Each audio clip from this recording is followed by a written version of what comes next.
Hi, I'm the tech director for the incident management team in the NCSC, and sadly, a big part of my job is either breaking bad news to organisations or trying to help them out when they've come and told us about something that's already happened to them. So hopefully I won't have to come across you in a professional context, because I'm about as popular normally as a funeral director in those sorts of situations. But within the NCSC, the team that I work in, our job is to reduce the harm caused to the UK by cyber incidents. So we've got sort of two main functions really in that. One is that we assist organisations who contact us, try and help them reduce the harm that's happened to them. And more often, it's about notifying organisations that they've been attacked but they haven't noticed. So if it's a sophisticated attack or it's early in the attack and they haven't detected it yet. So we act as a kind of clearinghouse for instant notifications. Partners of ours will pass us information that points to the fact that an organisation has been attacked, and we then reach out to those organisations and let them know. This is hard for two reasons. Firstly, because the sort of information we get passed is normally about kind of technical details like IP addresses or domain names, and we therefore have to track back from that to work out which organisation actually owns that system so that we can go and talk to them. And then the second problem, which is probably a bigger one, is actually finding someone to talk to at that organisation. So historically, organisations like ours haven't really recruited for telesales skills, so we often get stuck at reception, with people thinking that we're either some sort of salesperson or a scam. So really, just the important message to get across is, should somebody try and get in touch with you from the NCSC, it is entirely possible that we are trying to let you know about something. Please give us the time of day. Although we do have on our website a way of confirming that it really is us, because obviously we don't want you getting scammed by people claiming to be us when we try and get in touch with whoever's in charge of cybersecurity. The kinds of incidents that we see from the fact that we work on kind of incidents that affect the UK, or based on the sorts of organisations that share us information, they're quite a skewed set of incidents. So the kind of straightforward financially motivated criminals, a lot of the business email compromise, a lot of things like that, we don't see a great deal of those sorts of incidents. Particularly for the notification side of things, unfortunately, the financially motivated attackers are going down the ransomware route a lot. That tends to be detected very quickly by the organisation in question. They don't need us to come and tell them about that. If your ransomware isn't noticeable to you, then the ransomware people have done a very bad job of ransoming you. So we really deal with a much higher proportion of attackers in the kind of so-called APT space. Than I think is kind of actually seen across the country. Having said that, though, most of them are still not terribly technical. These attacks can cause all kinds of impacts, massive amount of harm, but they don't necessarily need to do anything new or unique. We see a lot of instances where the organisation's getting hit due to lacking controls that basically everybody who's watching this presentation will already know plenty about. So, for example, single-factor authentication. We have lots of systems. People have got RDP or webmail, remote access, whatever, open to the internet. Single-factor auth. If that's default creds, if that's creds that have been found in a previous breach, if that's just single-factor exposed to the internet, will be being brute forced right now. If you've got single-factor authentication accessible to the internet, then someone is probably either trying to brute force it now or about to brute force it. It comes up an enormous amount. Causes me a small amount of rage when these incidents come up, where people then blame the user for picking poor passwords. As an industry, we really need to get beyond this whole business of saying that people should choose good passwords. We've known that people aren't going to choose good passwords for a very, very long time. The film War Games came out before I was in long trousers, and I'm pretty old and grey now. probably most of the people watching this feed weren't even alive then. The main plot point in that is mostly about someone not picking a very good password. If telling people not to do something wrong actually worked, then we'd have solved the whole problem of car crashes by putting stickers in cars saying "Do not collide with heavy objects when driving this vehicle." We really need to move beyond that and look at the kind of the controls we put around it. The Mark I human is not the patchable component in your system. We need to start building crumple zones and seat belts and collision avoidance systems and things like that. Apart from that, we also see a lot of unpatched systems. So these are internet-facing systems. The vulnerabilities aren't necessarily particularly new. We've seen lots of them where they're months, possibly longer old. Anecdotally, it seems more common that organizations that we talk to it's not that they chose not to patch it, it's that they didn't know that they had a system that needed patching. So it's really a failure of asset management rather than a failure of kind of patch management processes. Like I say, that's anecdotal from our side, but it seems that asset management is again one of these. Sadly, it's not something that people are currently selling with machine learning or AI or blockchain stamped all over it, and so it's not something that gets the kind of the big marketing cash, but it's really a critical thing where we see lots of instances where the kind of lack of decent asset management has been a major aspect. And then email-borne malware, pretty basic. Again, it's been around for a very long time. We're still seeing cases where macro-laden Office documents were used. Bit of social engineering to persuade somebody to click the button that says allow macros to run. Again, gets annoying when people blame the user for doing that. Most people's job is open attachment, send email, click link, whatever it is. So just I don't know, look into the boring, dull stuff like application control and mail filtering and DMARC and things like that. No blockchain, no ML, no AI, etc. Some host-based logging, even just like sysmon. We've got the NCSC's very good logging made easy guidance, runs through all of that. Just we're not talking about sophisticated attackers here, so a lot of the times it's rogue binaries running on systems that have never been run before, or strange parent-child process links where, like, if Microsoft Word starts running PowerShell, that's really never going to be a good sign. So yeah, all of these things, we see, the other one is credential phishing, lots and lots of credential phishing. It's sort of in the single factor all through, although we're actually seeing organizations, attackers rather, going after two-factor authenticated credential attacks. So you can basically inject the 2FA request part into the fake site and then in real time log into the back end from a kind of headless browser in order to steal the session that they can then use later. It's not vastly sophisticated. A lot of them are just pretending to be your webmail login or something like that. But yeah, if people can just look into things like having SSO for a lot of these systems so that you don't need to worry about this, or even password managers that they probably know better than the user does when to put in credentials. So all of this stuff basically falls into the sort of boring bucket. Still used by sophisticated threat actor groups. They're not averse to doing these sorts of things. If it works for ransomware crews, it'll work for sophisticated actors. As somebody said recently, why use silver bullets when regular ones work fine? You can save the silver bullets for later when you really need them. But I'm sure basically all of you are very well aware of all of these sorts of things. Don't really need to go into any greater detail, except to say, important point, that if I do have to engage with you in my normal professional capacity, I want to reassure you that I'm not, there's no accusation. If an organization gets hit with these sorts of things, there's no kind of criticism really from our side. I know that organizations have massively large, complex estates. Tech debt isn't just a problem for the developers.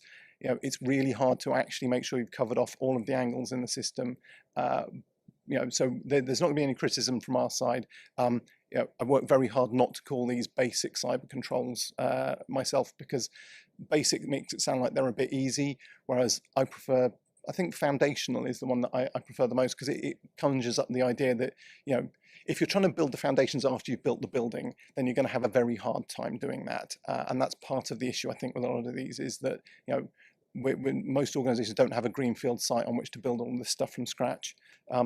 Anyway, with that said, every now and then we do get a case in where an aspect of it makes me kind of stop and go, oh, that is actually clever. It's sort of the Sherlock Holmes and Moriarty piece, where you can hate what the actor has done, but you can be impressed by how they've actually gone about doing it. And last year I had to do that. Oh, that's quite clever, quite a few times in a fairly short period.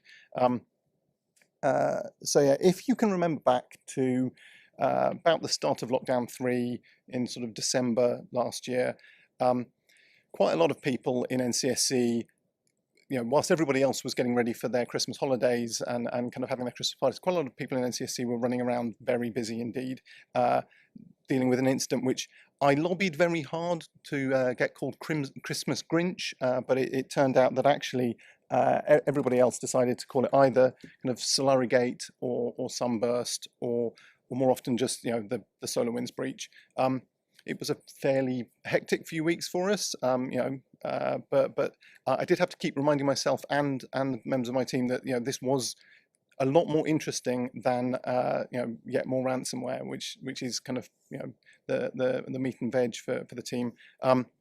Just in case one of the people watching this was taking part in some kind of strange isolation experiment down in a French cave for several months, the very, very quick version of this is that someone, and I'm going to use the FireEye name, which was UNC2452, UNC2452, which was not one of the more exciting ones, I have to say, repeatedly for weeks on end, although it does beat out Sadina Kibi, the ransomware variant, which I'm only really saying now to show off about the fact that I can manage to pronounce it, having spent several days getting it wrong. So they modified one of the DLLs in the SolarWinds Orion product suite in early 2020, and nobody really spotted it until about December of that year. The modified DLL had the ability to do a bunch of interesting things, disable security products on the server, download and execute code, etc. And anyone who upgraded their SolarWinds Orion system between March 2020 and December got one of the backdoored copies of the software installed on their system by their own hand. Right, so it was a supply chain attack. That doesn't sound that exciting. We've had those before. NotPetya was one of those. The ME-Doc software, the company got hit and spread out. So, why was this one so interesting? Well, tiny bit more background still. Timeline, 8th of December last year, FireEye puts out a breach notification, lets everyone know they've been hit. As a side note, I thought Kevin Mandia's blog was very good at this point.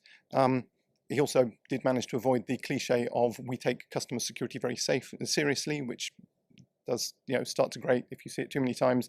And obviously this came out, and the Peanut Gallery on Twitter had a field day, and there were all kinds of memes about how it was probably somebody had clicked on the wrong attachment or whatever.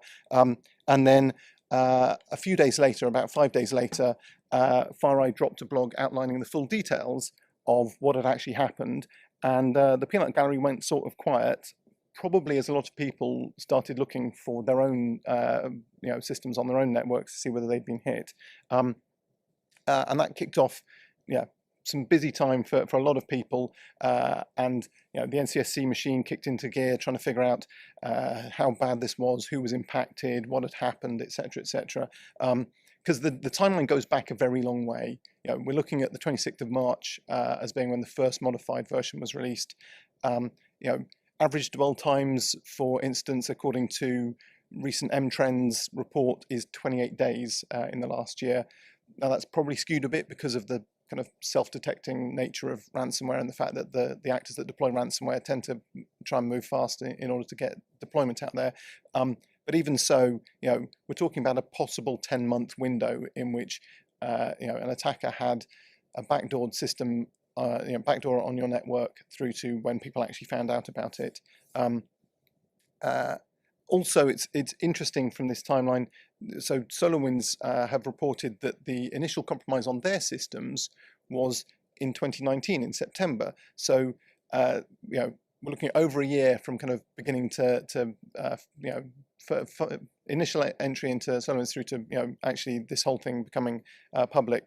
And really, to be honest, any attack with a dwell time of sort of that order of magnitude, and particularly with the numbers of potentially affected organisations, you know, I think it's reported that there were 18,000 organisations that had SolarWinds Orion products on their network.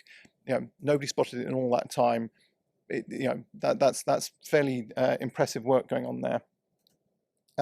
So yeah, so how did it kick off? Well, the SolarWinds Orion product, it's quite clever what happened. So in that 6 months at the beginning, so between the September and March, you know, what was the attacker up to? You know, no attacks happened during that period. So they basically appear to have been figuring out how to do this backdooring process. You know, the obvious way to backdoor a piece of software is to just kind of like add your own code into the, you know, normal code base where everyone's, you know, all the developers are working, and then wait for it to be compiled into the final product with all the legitimate code. Away you go. Does have a couple of downsides in that probably all development places use some sort of version control system, so someone is likely to notice, or if you hack behind the version control system, you know, it's going to be even weirder if a developer finds something has changed in the code that they wrote and there's no version control entry for it. Someone is going to flag up to that.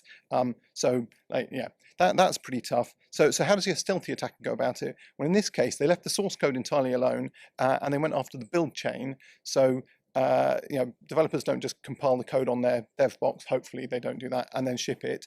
You know, you have a compilation system. So they targeted one of the systems in the compilation chain and added a component called Sunspot onto there that basically watched every file that was being sent through to being compiled, spotted a specific one, swapped that code out for the one that they'd got themselves, waited for that one to be compiled, and then swapped the files back again so that no one was any the wiser. So, you know, it managed to kind of backdoor it without anybody being able to notice in any of the code that was changed. You know, there was no code change rather about the whole place. It was also, it had some really neat other features in there around you know, the way that they named the additional functions in the DLL weren't obviously unusual. They'd kind of used the sort of naming convention that was used by the developers. So if you listed all of the functions from the DLL, they didn't look out of place. You know, you'd have had to have looked quite hard to spot that something strange was going on here. So, you know, it was really very, very sophisticated how they backdoored it. They even included some checks within the backdoor code so that it wouldn't run, the backdoor section wouldn't run. It would appear when it was run inside of the SolarWinds estate. So that's how they got it in there. But then what did they actually get in there? So the thing that they got in there is known as SUNBURST, and then, you know, that was deployed out to, like I say, maybe 18,000 organizations. So how come people didn't notice it very quickly? Well, basically, it was incredibly patient. You know, the actual malicious component within the otherwise fully functional system waited between 10 and 14 days before actually doing anything at all. You know, and then the very first thing it does is connects out to api.solarwinds.com, so, you know, looks like a perfectly normal check. And then if that check doesn't succeed, or if it gets back either an RFC 1918 address or actually a couple of ranges from Microsoft, then it will assume that it's in some sort of isolated environment. It'll just shut up and it'll never communicate again. You know, it'll actually write an entry in one of the config files that looks like a perfectly valid entry to tell it to never operate the kind of comms system. So it's you know, very, very quiet at that level, and it's not spamming messages out to the internet all the time. You know, and then also they, yeah, well, interestingly, there's this well-known phrase that I'm sure you've all heard around how, you know, the attackers only have to be lucky once, whereas the defenders have to be lucky every time. I don't think it's really true in a kind of full cyber attack chain, especially where the attacker is trying to be stealthy, because the attacker or the red teamer, if you're, you know, having this done on purpose, you know, might get lucky and get in at a kind of initial foothold onto the network, but then that's probably not the end game. You know, getting onto one laptop isn't going to be the end game. They need to get somewhere else on the network, and you then have to take all of these steps, each one of which runs the risk of being detected by the defenders, and that scrubs your entire operation, and you lose. So really, it kind of the advantage goes to the defenders once someone's set foot inside the network. So in order to avoid having to do this too many times on too many systems, because one of the problems with but it was one of the advantages and disadvantages of the way that SUNBURST worked was it communicated via DNS out to the attacker, which is a brilliant way of getting stuff out of your network, of a victim network, but it's a terrible way of figuring out where it actually came from in the first place, because there's a whole load of recursive resolvers and things like that that make it quite difficult. So in order to avoid having to run investigations on too many systems that they weren't that interested in, SUNBURST did a neat thing where it took the Windows domain that it was of the machine it was on, and it encoded that and sent that out in the DNS request that it sent out to the internet, so that the attackers could then presumably identify which ones they were interested in and which ones they weren't, rather than having to go and investigate every single one of these thousands and thousands of endpoints. So most of the systems that had this installed didn't really do very much. The attacker didn't have a particular interest in that target, and therefore they never kind of activated that system, and they just moved on. The other interesting problem you have from an attacker perspective in this sort of situation would be you don't know what's going to be installed on the system that you're about to appear on. So you've got this back door, you can send some code down to it, but you don't know whether it's got all kinds of different security tools in place, etc. So SUNBURST had a couple of other neat features, one which was reporting the status of the security tools on the system, and the other one was about disabling those security tools on the system. So it could, it actually was really, and again, the sign of patience, that it didn't kill the processes, it set them to be disabled in the registry, and then just waited for you to restart the computer in order to kick them out the door.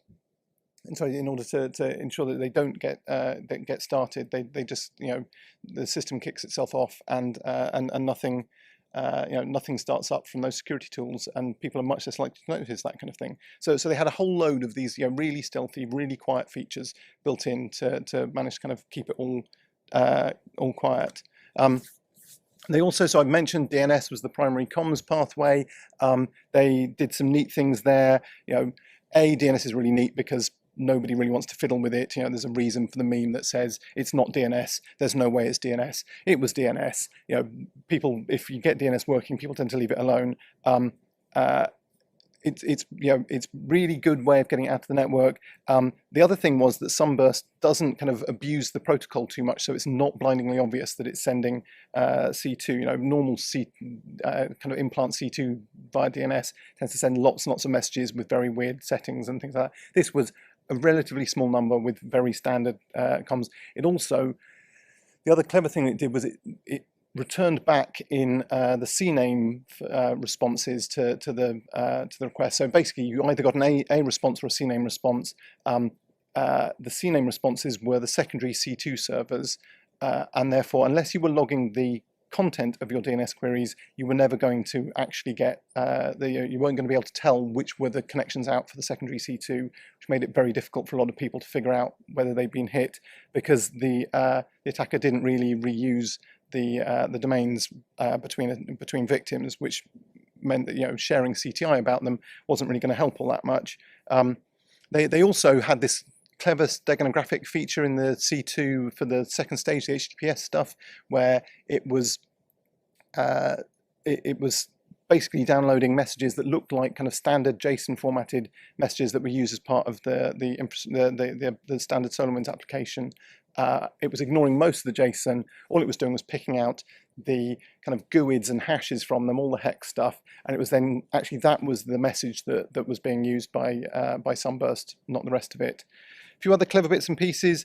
They used well-aged domains, so they didn't just buy brand new domains, they bought ones that had already been used for stuff for a while and had kind of turned up on the secondary market, so they weren't needing to worry too much about kind of a lot of the domain reputation systems, didn't spot those. And like I say, very little reuse of that kind of secondary infrastructure, so it was really hard to tie together attacks through that. And then what did it do once it got onto a system? So like SUNBURST could read and write files and execute files and make some registry changes and a few bits like that. And the obvious thing to do would be to drop something else onto the system and just run that. But and to some extent they did that. They had this thing called TEARDROP, which was basically a stealthy way to get Cobalt Strike Beacon running. But the neat thing that they did in this case was, because TEARDROP is more likely you're going to notice every time you take a step, you're going to potentially get spotted. So rather than directly executing TEARDROP, which might have been noticed by a defender with logging systems turned on, etc., they wrote TEARDROP out to disk as a DLL, and they then wrote out a short bit of script that was attached as the debugger for a standard application DLL host on the box, and then they just waited for DLL host to run, and that would then trigger the script to be run, and that script would then cause run DLL 32 to run the TEARDROP DLL, which means that there was no obvious parent-child process between SUNBURST and TEARDROP. So presumably that was that if somebody notices the presence of TEARDROP or the Cobalt Strike Beacon, it's going to be very difficult to trace that all the way back to go, well, how did this trigger? And notice that it was the backdoor in SUNBURST. So they were trying to kind of protect the SUNBURST capability from anyone doing too deep an investigation. They also did other neat things like making sure that TEARDROP was written in a file name that looked fairly reasonable in fairly reasonable locations on disk. It wasn't some strange random 8-character string or something. It looked like a normal a valid Windows executable. And then the other thing they did was use Cobalt Strike Beacon, which is kind of clever from a couple of areas. One is that they saved themselves the time of writing anything else. Cobalt Strike is pretty good. It does a lot of things that you would need to do, kind of lateral movement and privilege escalation and all the rest of it. And you're on a machine that does network monitoring, so your comms to other systems is pretty good, and it's probably got all kinds of passwords stored in it and things like that. So you're in a very good position to be kicking off from. But the other interesting bit is that Cobalt Strike Beacon is used by lots and lots of groups, so it's not really very interesting. And I suspect that it's possible that's part of the reason for using it. That part of the exercise, the actual kind of moving around with an implant, is a bit that's likely to get you noticed, if anything is. Therefore, using one that is fairly generic means that people are unlikely to dig into it too much. You're not going to get a Black Hat or DEF CON talk out of I found Beacon on my network, whereas had they used some kind of custom bespoke implant kit and somebody noticed it, they're going to do a lot more work on that. If they're if they work for if they're a researcher, if they work for a cybersecurity company, it's going to be an interesting paper at the very least. So I think it's possible that part of the choice here is trying to keep it looking boring so that people don't look into it too much. So yeah, there's a bunch of interesting stuff in there. The other thing, so once they kind of got onto the system, they had a load of ways of getting kind of persistence without code. So again, trying to make sure that they were flying under the radar. The best way of doing that is to look like standard users. There's the kind of the old kind of film trope of the hero sneaking into the castle dressed as a peasant rather than trying to scale the walls, because guards are going to notice things coming up the walls, whereas peasants come in and out all the time. So making sure that you look like standard users, so obtaining kind of VPN credentials, Outlook web access for future activity was definitely one of the targets. They did, in order to help with this, they did stuff like making sure that they used proxies within the country that the target system was in, so things like impossible travel detection weren't going to work because it might be from an unusual IP address, but GeoIP is terrible anyway, so you're probably not going to be able to get a very good idea of which ones are massive outliers. They did do some interesting stuff with bypassing two-factor authentication. There's some very good detailed write-ups on this that I can highly recommend, but fundamentally what was found that they were doing in some cases was getting hold of secret seed keys for the 2FA system that were the kind of shared between the 2FA provider and the actual system they wanted to log into, and then basically they'd done the software engineering to be able to mint their own cookies, authentication cookies, so they could just connect in without needing to do the 2FA aspect. So yeah, they weren't kind of hacking the 2FA or anything like that. They'd already been inside the network. They'd already stolen these details. This isn't kind of 2FA can be circumvented. This is if someone has been inside your network and tampered with things, then all bets are off for a lot of these controls because you've already lost integrity of them. But yeah, it just the fact that they'd engineered all this stuff was very impressive. And then one of the other ones that they did a whole bunch of attacks actually targeting kind of various cloud-related systems. So particularly Microsoft 365, O365 as was to me at least. They looked for service principal accounts, which are basically like old school kind of daemon accounts if you're on Unix, or service accounts if you're on Windows. But in Azure, they identified those some of those accounts with particularly high levels of permission to do things, and they then added in a second authentication certificate into those accounts. So service principals have this slightly unusual property where they don't just have one set of authentication credentials. You can have between 0 and many, and therefore they could add in their own set. The system would continue running perfectly as normal as before, but they could then authenticate as that service user basically, and do whatever that could do on your system. So they were able to get in and pull a bunch of stuff out like that. So yeah, I mean, overall, basically, particularly where they were coming in through the kind of VPN route, you're looking at connections coming from IPs in your country. They were using valid credentials, even using valid 2FA. They did all the kind of standard things like making sure that their clients were named after the client names of the target system. Then they're doing valid user actions like reading from mailboxes a lot of the time. A SOC that could detect that as malicious is doing incredibly well.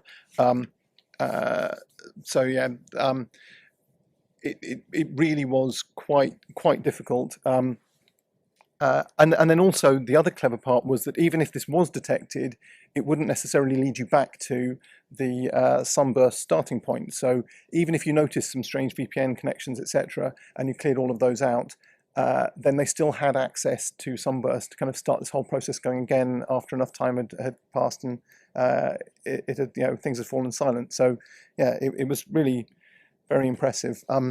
Just very quickly on the kind of victimology. There looked like there were probably sort of, as far as I can tell, 3 categories of targets. There's the very, very large proportion of organizations that they just ignored and didn't do anything with. They presumably weren't of value to them at the time or whatever. So most of the 18,000, no evidence of any activity. And then the ones that they did have activity on appear to fall into 2 camps. And one is the ones who were probably the end victims that they wanted to steal information from. And then some others that look like they were probably aiming to be used for further pivoting. So this was one of the things that particularly concerned me about this, was the software supply chain pivot problem here, where having done this attack once, you've then got access to a load of other software companies and could potentially do this again, and pivot onwards into other systems. So that is one of the kind of big concerns that I continue to have is around the kind of software supply chain. Again, it's been the case since NotPetya, but it was definitely one of the things that was at the forefront of my head around this.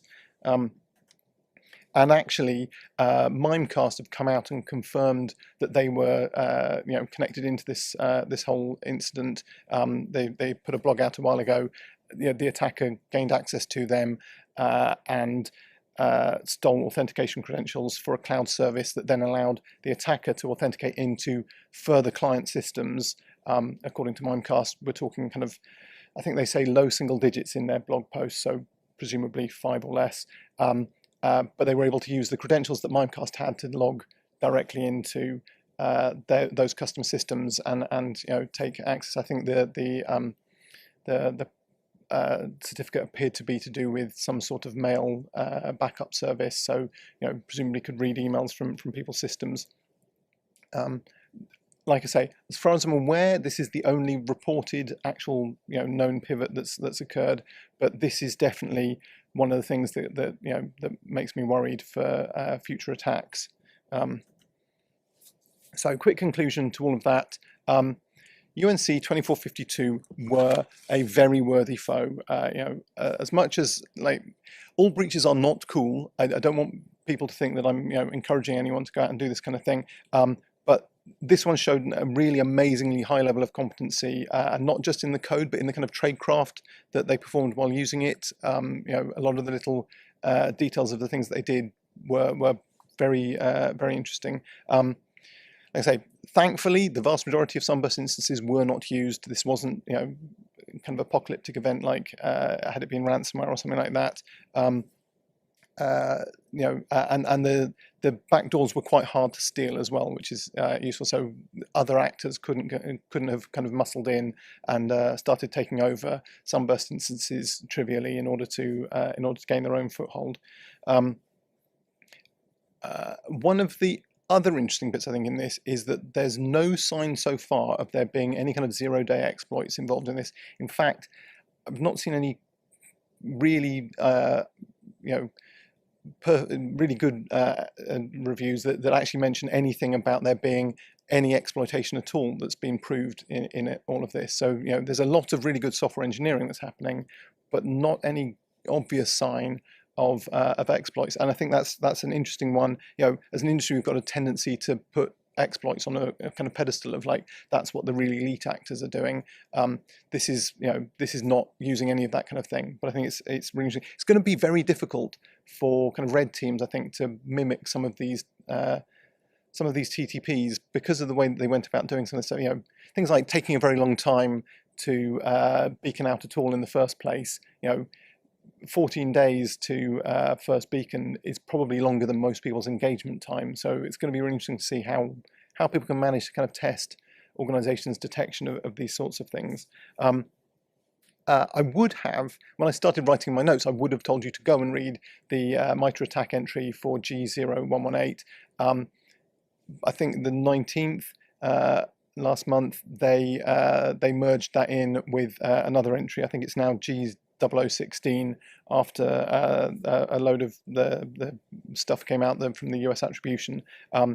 All the content about G0118 is still on there. It's now all mixed in with some of the other TTPs, so you can unpick them. But it used to be a really great one for just getting the details of just this one attack chain and just going through it. And so many really interesting techniques and twists that were in there. And sort of, finally on this bit, 2452 was a very sophisticated attacker. I think my worry is that if history tells us anything, it's that the attacker, the attacks, the capability to do the attacks moves down through the kind of the sophistication of the actors, and therefore, we all as an industry need to expect some of these sorts of techniques to be being looked at by less sophisticated actors down into kind of ransomware levels in the not too distant future, and that does concern me quite a lot. 18,000 organizations would have been a terrible set of ransomware. So that's UNC 2452. A few other ones, the kind of the dishonourable mentions really. So Hafnium and MS Exchange. So this has been the other kind of big widespread one just recently, earlier this year. This was where kind of Hafnium and chums were exploiting this Microsoft Exchange vulnerability. Aside from it being an O-Day, it wasn't really that interesting technically. I mean, the web shells being deployed were China Chopper, which, if memory serves, goes back to kind of 2012. They didn't even use unique passwords for the different instances that they deployed. So one of the big concerns that we had around this whole thing was that someone was going to go around, pick up a load of the compromised shells that were already in place and deploy ransomware through them. Thankfully, that doesn't appear to have happened, but there was not an enormous amount of kind of OPSEC or tradecraft going on in that space. To be honest, the most interesting aspect of this entire thing for me was that we were able to use a capability which I think we're launching at CYBERUK at the moment called Early Warning, which is a sign-up service for organizations to subscribe voluntarily to give us their IP addresses and domain names and stuff like that, so that we can send them automated notifications. So we've been kind of soft launched for a little while now, and we got data from a whole load of partners on possible China Chopper installations in the UK, and we were able to feed that through the early warning system and send out, I think we notified around 3,000 notifications off the back of the information that was passed to us, and that was just kind of overnight process. And hopefully in the future, as more people sign up to early warning, we'll be able to send out more of those sorts of rapid notifications to kind of help organizations fix these kind of things quicker. this also helps with the lack of telesales skills that I mentioned earlier on in this, in that we don't need telesales, we will be able to contact people. But that was really the most exciting part about this one from my perspective, was that we were able to do bulk notification off the back of it. Last time I spoke at one of these, I talked about and did a similar session. I did something about mobile device attacks, and talked about an unsophisticated attack where someone was social engineered into sending out the details of the text message that they'd been sent by the service provider that the app service provider. So I think they were Viber in that case, and someone social engineered them to say, please send us the code that you get. We still see a lot of those today. We see a reasonable number. They're not enormously common, because I think the social engineering aspect is quite good in them. So someone is presumably taking a reasonable amount of time. They tend to be targeted at more senior members of staff, but they get a reasonable hit rate. You might be surprised. The messages that come from people like Signal or WhatsApp or whatever all say in very big letters, "Do not pass this on to somebody else." But if it's late at night, or you're in a particular hurry, or the person who is trying to message you is particularly critical or whatever, people do make mistakes and send those through. So we see a reasonable number of those reports coming through to us.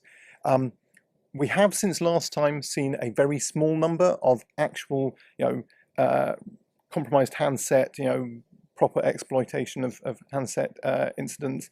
It's a lot fewer than the number that get reported to us about people saying, my phone is running very hot, or the battery keeps running down, or things like that. But we have seen a few.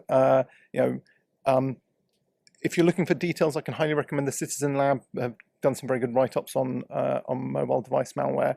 But like, that is definitely a smaller number than the number that we hear about who are getting targeted with the kind of sophisticated phishing attacks. And both of those absolutely like minuscule in comparison to the number of incidents that we hear about and are involved in, that are to do with kind of standard exploitation, internet-facing vulnerabilities, all the rest of it. So there are multiple orders of magnitude more traditional attacks than there are of these.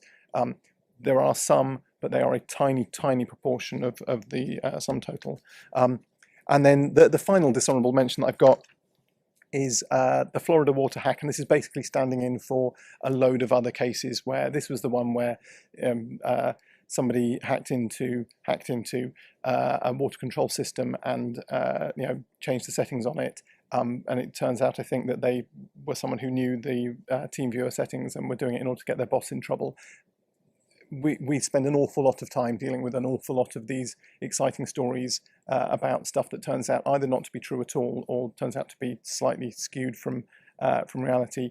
The number of colleagues that I talk to across the cyber defense industry about the amount of time that's spent on these things is really enormous. It's, I guess, basically the takeaway here is that stuff that makes the news is going to cause this kind of thing to happen, and cyber is now something that makes the news a lot more often. And to kind of help people to not worry about this so much. I always try and remind people that dog bites man is not news. Man bites dog is. Most of these are man bites dog stories. They're you don't see these ones about the fact that someone clicks on a phishing link. Right, I can't finish without giving some of, I don't want to just give you like a whole load of scary stories and leave it at that. So a bit of positive detail. One is, it's really critical that people don't stop patching. There were a few people who managed to dodge being affected by the SolarWinds stuff through the fact that they hadn't patched their systems. In fact, in some cases, they hadn't patched them in about 4 years. That is a terrible idea. Do not do that. Keep patching your systems. We see way more attacks through vulnerabilities that get exploited than we do through this kind of supply chain stuff. This thing, you need a join and move a lever process for applications. This is what I've been saying to various less technical audiences when I've been talking about this, is that you really need to consider that the applications that you bring on board need to have a joiner process where you figure out what access they need and make sure that they get given only that access, and you don't give them access to all the information in the organization, and then a mover one when the something is needed to be moved. But basically we're talking about change control here, but number of organizations that had, we had an organization that had installed Orion as a test and had just left it there. And anyway, join and move a lever process is the way I've been explaining to seniors. DNS logs are brilliant, but only if you actually store them for long enough, and if you store the responses as well. If you only had the requests and not the responses, then you didn't have a great deal of help in this. The NCSC's PDNS service thankfully does store them for a long time and store the responses, so it was really useful to NCSC to be able to actually identify who out of all of the PDNS customers that were affected, that we needed to reach out to check things, etc. It's a really brilliant service. If you're eligible for PDNS, I can highly recommend it. I sort of read up on the cloud. I'm beginning to get the impression that attackers know more about cloud systems than defenders do. There are some, not only this the Solarigate incident, but a load of other ones where attackers are using some really interesting edge case capabilities of cloud systems. You really need to check out for that. Quickly, mobiles are being targeted, not that much, and also, make sure that people don't panic about news stories if you possibly can. And then the absolute final piece of advice, which has absolutely nothing to do really with all the rest of this, but is down to the fact that the number of organizations we go to that have been hit by ransomware that don't have good offline backups and only discovered it at the time is quite large. Please, it makes for a miserable experience when I have to go and talk to organizations and they haven't got any decent backups. Please go and make sure you've got backups, make sure they're actually working, make sure you can restore from them. Like, if I can give you one piece of advice, it would be this: have good offline backups. And with that, I would like to thank all my colleagues in the NCSC, both in incident management and the many other teams that we have who dealt with these major incidents over the last year or so, and the lots of people from other government departments who've helped out as well. There's been a massive concerted effort, and I really want to shout out as well to the Ops I-100 members who did an enormous amount of work helping us understand the kind of information that the private sector had available and helping us to understand a load of these incidents. They've been amazing. Thank you very much.